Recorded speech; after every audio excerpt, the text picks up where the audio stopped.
Research बताती है 60% से ज़्यादा लोग स्ट्रेस के साथ रहते हैं और स्ट्रेस का एक बहुत बड़ा रीज़न होता है चीज़ों को पर्सनली लेना। एक बार मैंने ऑफिस में देखा कि एक मैनेजर ने एक सबॉर्डिनेट पे बहुत गुस्सा किया कि तुम काम टाइम पे नहीं करते, अच्छे से नहीं करते, तुमको जैसे बताया था तुमने वैसे नहीं किया।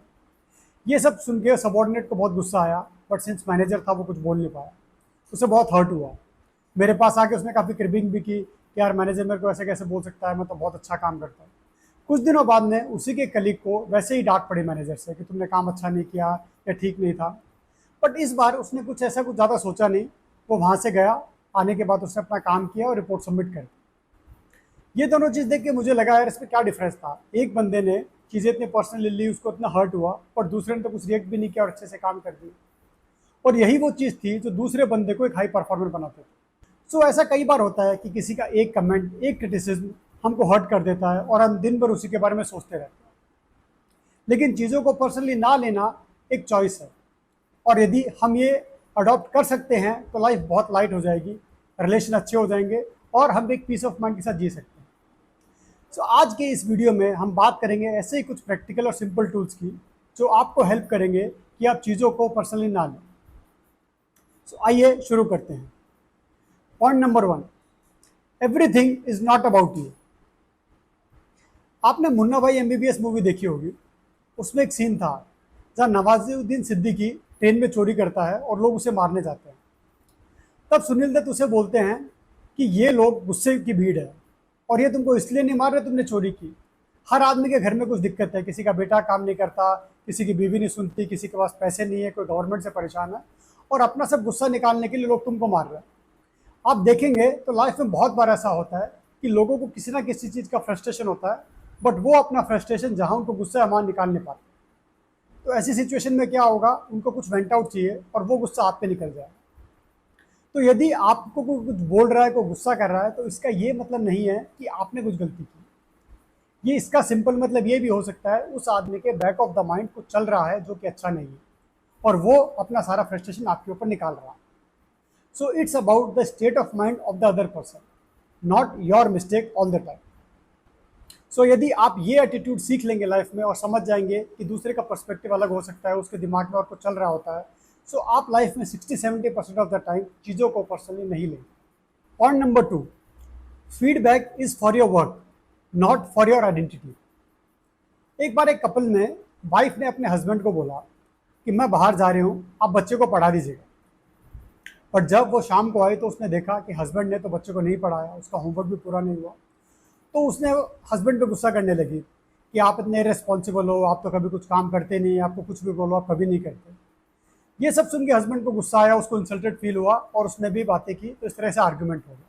सो बहुत बार हम ऐसा होता है कि आप कुछ गलती एक करते हैं बट सामने वाला आदमी को आपको 5 बातें अनरिलेटेड बोलता है। बट इंपॉर्टेंट ये है हमारे लिए समझने को कि जो फीडबैक दिया जा रहा है, feedback is for the work. तो यदि आप फीडबैक जो काम के लिए है उसको अपने कैरेक्टर से नहीं करेंगे तो आप एक फीडबैक का सही फायदा उठा सकते हैं। So the mistake of your work is not equal to the mistake in your character. आप याद रखिए, जैसे यदि ऑफिस में एक बॉस आपकी रिपोर्ट करेक्ट कर रहा है तो उसका ये मतलब नहीं कि आप यूजलेस हैं। गलती सभी करते हैं, ये नॉर्मल बात है। बट यदि हम उस फीडबैक को प्रॉपरली लें तो वो क्रिटिसिज्म हमारा एक टूल बन सकता है ग्रोथ का, ना कि सिर्फ हर्ट फील करने का। Point number 3, ask yourself some simple questions. ऐसा कुछ भी सिचुएशन हो तो खुद से 3 सवाल पूछिए। Number 1, is it important? क्या जो सामने वाला कह रहा है वो इम्पोर्टेंट है मेरे लिए आज की तारीख में, लॉन्ग रन में? जैसे मान लीजिए किसी आदमी कोई एक्सेल में अच्छा है और आप माइक्रोसॉफ्ट एक्सेल में अच्छे नहीं है बहुत ज़्यादा, तो कोई आपको बोलेगा यार तुमको तो एक्सेल आता ही नहीं है, तुमको तो कुछ भी काम नहीं आता। बट आप खुद से पूछिए, क्या मेरे लिए इतनी इंपॉर्टेंट स्किल है? यदि नहीं, उसके बिना भी आपका अच्छे से काम चल रहा है तो आपके लिए वो चीज़ इंपॉर्टेंट नहीं है, आप उसको इग्नोर कर सकते हैं। Secondly, is it true? क्या जो सामने वाला आदमी आपको बात बोल रहा है वो सही है? जैसे आपका मैनेजर आपको बोलता है कि यार तुमने मेरे को टाइम पे काम पे रिपोर्ट बना के नहीं दी तो मेरे को टॉप मैनेजमेंट से बहुत फायरिंग मिली, बहुत गुस्सा किया। बट आप सच्चाई ये है कि उसको कहीं से कोई फायरिंग नहीं मिली, वो आपको सिर्फ इसलिए बोल रहा था कि आपके ऊपर प्रेशर बना सके और आपसे काम जल्दी करवा सके। Number 3, is it applicable to me? जैसे कुछ लोग होते हैं जिनकी आदत है कि शांत लोग हैं, हर बात पर रिएक्ट नहीं करते, गुस्सा नहीं करते, तो लोग ऐसी चीज़ों को कई बार कमजोरी समझते हैं और उनको बोला जाता है यार तुम तो कमजोर हो, कायर हो, तुम कुछ बोल ही नहीं सकते। सो ऑल्दो ये उनका पर्सपेक्टिव है बट आप पे एप्लीकेबल नहीं है।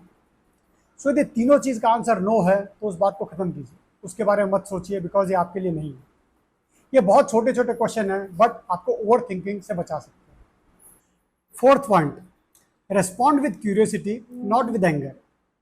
एक बार एक ग्रुप ऑफ फ्रेंड्स में एक दोस्त दूसरे दोस्त को बोलता है, तुम यार हमेशा लेट आते हो। इस पे दूसरे दोस्त रिएक्ट करके तुरंत बोलता है, तुम यार हमेशा मुझे टारगेट करते हो, मुझे तो कुछ काम था, मैं कहाँ लेट हुआ। उसका टोन ठीक नहीं था, इसलिए दोनों में आर्गुमेंट हो गया। लेकिन यही बात यदि दूसरा व्यक्ति कामली बोलता कि यार मैं तो इसलिए लेट हुआ, मुझे काम था, बट मैं रोज़ कहाँ लेट आता हूँ, बताओ कल क्या मैं लेट हुआ था। तो हो सकता है कि पहले वाला आदमी बोल देता कि नहीं मैं तो मजाक कर रहा था, तुम तो टाइम पे ही आते। सो काफ़ी बार ऐसा होता है कि हमें सामने वाले आदमी का इंटेंशन या टोन समझ में नहीं आता और हम रिएक्ट कर जाते हैं। सो ये हमेशा अच्छा है कि यदि आपको कुछ इंटेंशन किसी का नहीं समझ में आ रहा है तो आप पूछिए उससे। Don't assume what the other person is saying, better to ask. Don't react abruptly, आप शांति से रिस्पॉन्ड कीजिए, बिकॉज यदि आप क्वेश्चन शांति से पूछेंगे तो उस बात में टेंशन बिल्ड नहीं होगी। और इवन इफ आप मान लीजिए कि आप स्टिल डिसएग्री करते हैं, then also anger is not a solution, you have to respond calmly only. ऐसी सिचुएशन के लिए पॉज लीजिए 2 सेकंड 5 सेकंड का और फिर शांति से रिस्पॉन्ड कीजिए। पांचवा पॉइंट, स्ट्रॉन्ग सेल्फ एस्टीम। जैसे मैंने बताया, ऑफिस में एक मैनेजर ने एक सबॉर्डिनेट को बोला कि तुम अच्छे से काम नहीं कर सकते। उसको गुस्सा आया, हर्ट फील हुआ, वो क्रिप करने लगा और सोचने लगा यार मैं तो शायद अच्छे से काम कर ही नहीं सकता, हर बार मुझे डांट पड़ती है तो मेरे में कुछ दिक्कत है और मैं अच्छे से काम नहीं कर पाऊंगा। तो उसके लो सेल्फ एस्टीम थी और उसने खुद के ऊपर लिया कि मैं तो बेकार हूँ, मैं अच्छे से काम कर ही नहीं पाऊंगा। जैसे किसी को जिम में कोई बोल दे कि यार तुम तो अच्छे से एक्सरसाइज नहीं करते, तुम्हारी तो बॉडी बनी नहीं रही, तो उसको लगेगा यार मैं तो कुछ भी कर लूँ, मेरी बॉडी बन ही नहीं सकती। तो इसको एक लो सेल्फ एस्टीम बोलते हैं, जहाँ पे किसी ने आपको कुछ बोल दिया, आप उसको फेस वैल्यू पे लेके एक्सेप्ट कर लें। बट यही यदि आपकी स्ट्रॉन्ग सेल्फ एस्टीम होगी तो आप देखेंगे कि ठीक है, कि फीडबैक था और इसको मैं यूज़ करके अपने ग्रोथ के लिए कैसे काम में ले सकता हूँ। सो आप कुछ भी कीजिए, लोग हमेशा क्रिटिसाइज करेंगे, कोई ना कोई आपको मिलेगा, बट यदि आपकी स्ट्रॉन्ग सेल्फ एस्टीम रहेगी तो आप उसको पॉजिटिव लेंगे। तो एक स्ट्रॉन्ग सेल्फ एस्टीम लीजिए, अपने आप को अच्छे से जानिए, सो दैट दूसरा को जो ओपिनियन है, मैटर है, वो आपको बहुत ज़्यादा मैटर नहीं करे और आप खुद के बारे में अच्छे डिसीजन लेकर। सो एक quick recap, everything is not about you. लोग क्या बोल रहे हैं आपको, हमेशा उसको पर्सनली मत लीजिए, हो सकता है उनके दिमाग में और कुछ चल रहा है। Feedback is for the work not for the character. Feedback जो आपको दिया जाता है आपके काम के लिए दिया जाता है, इवन इफ सामने वाला आदमी गुस्से में आपको और कुछ भी बोल रहा है, आप काम पे फोकस कीजिए। Number 3, ask 3 simple questions from you. Is it important, is it true and is it applicable to me. Number 4, respond with curiosity, don't react, respond. And number 5, build a strong self esteem. जिंदगी इतनी बड़ी है, बहुत opportunities है, बहुत लोग ऐसे हैं जो हमको सपोर्ट करते हैं, हमारे साथ अच्छा बिहेव करते हैं, हमारे साथ अच्छी बातें करते हैं, तो फिर हम किसी एक आदमी का नेगेटिव कमेंट या क्रिटिसिज्म सुन के उसको क्यों नेगेटिवली लें, क्यों उसको दिमाग में एक परमानेंट गेस्ट बना कर रखें। अगली बार जब कोई आपको ऐसी कुछ बात कहे तो आप खुद से एक बात पूछिए, क्या ये चीज़ मुझे डिफाइन करती है? मोस्ट ऑफ द टाइम वो नहीं होगा। यदि आप चीज़ों को पर्सनल लेना छोड़ देंगे तो वो सिर्फ आपको ही नहीं बल्कि आपके आसपास के लोगों को भी अच्छा फील करवाएगी, आपके रिलेशनशिप अच्छे होंगे, आप पीस ऑफ माइंड फील करेंगे। आपको कौन सा पॉइंट सबसे ज़्यादा रिलेटेबल और अच्छा लगा, कमेंट्स में ज़रूर बताइए। मैं आपके कमेंट्स को पर्सनली पढ़ने वाला हूँ। वीडियो अच्छा लगा हो तो लाइक कीजिए, लोगों के साथ शेयर कीजिए, चैनल को सब्सक्राइब कीजिए और नोटिफिकेशन आइकन बेल पर क्लिक कीजिए। मैं हूं सुमित मोदी और मिलते हैं अगले वीडियो में एक नई सोच और एक नए ट्रांसफॉर्मेशन वीडियो के साथ।